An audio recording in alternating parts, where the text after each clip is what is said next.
Ahoj, v rámci projektu Flowhunt sme dostali také malinké príkladové zadanie, že z podcastu by bolo dobre vygenerovať článoček. Našiel som si napríklad podcast Jara Chrapka s e-shopovým kráľom Michalom.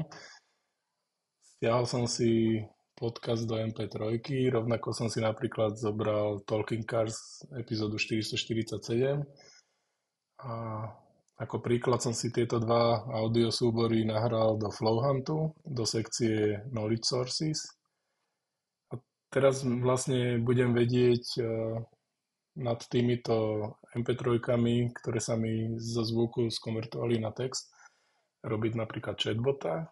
Napríklad by som sa mohol pýtať v rámci tohto obsahu na nejaké otázky, ktoré sa diskutovali v MP3, alebo môžem napríklad generovať články. Takže poďme si skúsiť napríklad vygenerovať článok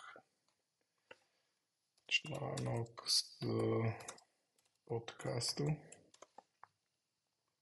Takže vytvorím si flow, ktorý by mal na vstupe dostať napríklad meno podcastu a vyhľadať ho v rámci mojich interných dokumentov a z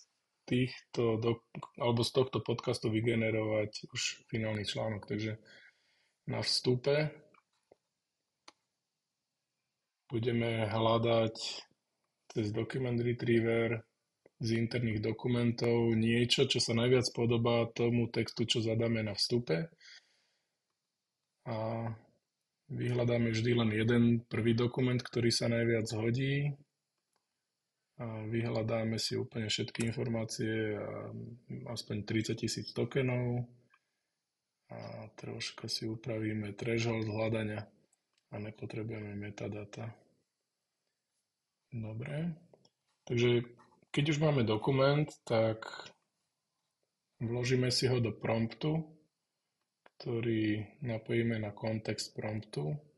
A v prompte povieme, že you are professional copywriter for blog, napríklad na ten e-shopový král, e-shopový král.sk, write blog post from podcast with structure inverted parent. Zadefinoval som mu okrem toho, že má vytvoriť blog post aj štruktúru, v akej by mal byť ten blog post napísaný. Copywriteri vedia, že sú rôzne štýly písania článkov a invertovaná pyramída je jeden z nich. Môžeme napríklad povedať, že bude to v slovenčine, takže export or generate blog post in Slovak language. Takže akýkoľvek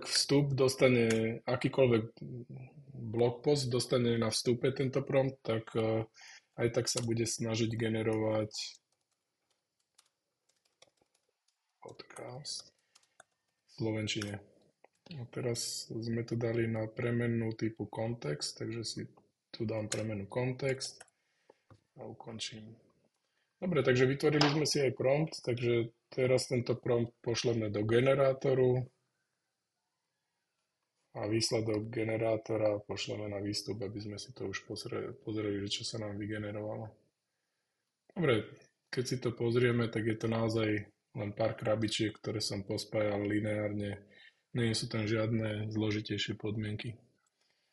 Takže teraz napríklad si skúsim nájsť ten podcast Jara Chrapka a uvidíme, že aký článoček nám to vygeneruje.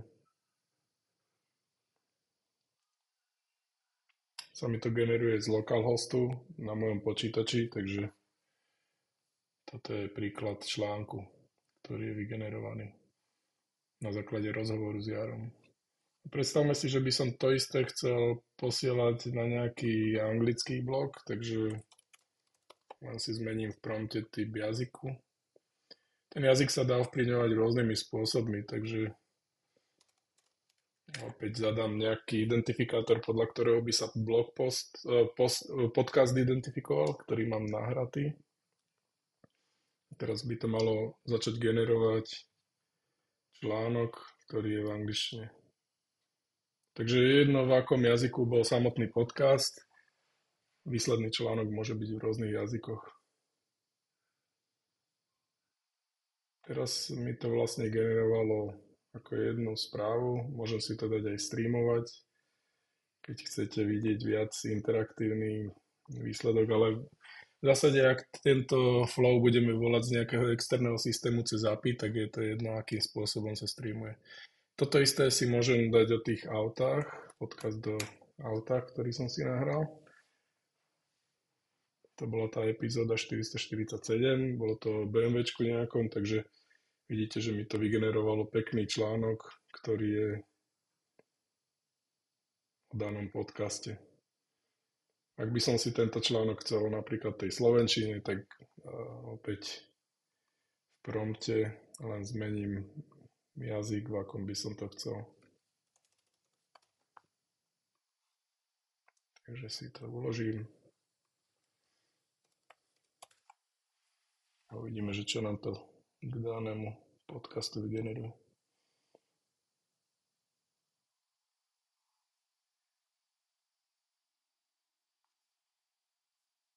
Dobre, vidíme, že je to o BMWčku novom. A tým, že som mu v prompte zadal aj, že na aký web sa článok bude vkladať, tak sa generujú napríklad aj takéto informácie. Možno, že ten prompt stačí ešte troška upraviť, aby som mu neidentifikoval napríklad doménu, kam to bude publikované a podobne. Dajú sa tu robiť aj ďalšie veci, napríklad, že by som identifikoval v rámci link buildingu dôležité kľúčové slova, ktoré by som chcel, aby v článku boli generované. Prípadne by som tam definoval URL, na ktoré majú byť linkované a článok by sa generoval aj priamo s takýmito linkami. Dobre, toto je len malá ukážka, ako sa dá daný flow spraviť a potom niektorí sa ma pýtajú, že čo to stojí vygenerovať takýto článok. Tak môžeme sa pozrieť. Napríklad v prípade toho blogpostu posledného v angličtine o autách to boli 2 centy. Predtým opäť 2 centy, 2,1. V slovenčine to bolo troška drahšie, pretože slovenčina žerie viac tokenov. Tak to boli 4 centy, alebo úplne ten prvý článok bol 6 centov. Ten anglický článok zo slovenčiny boli 4 centy a slovenský článok 6 centov. Takže toto je len taký príklad, ako drahé je generovať napríklad články pomocou nášho projektu Flowhunt.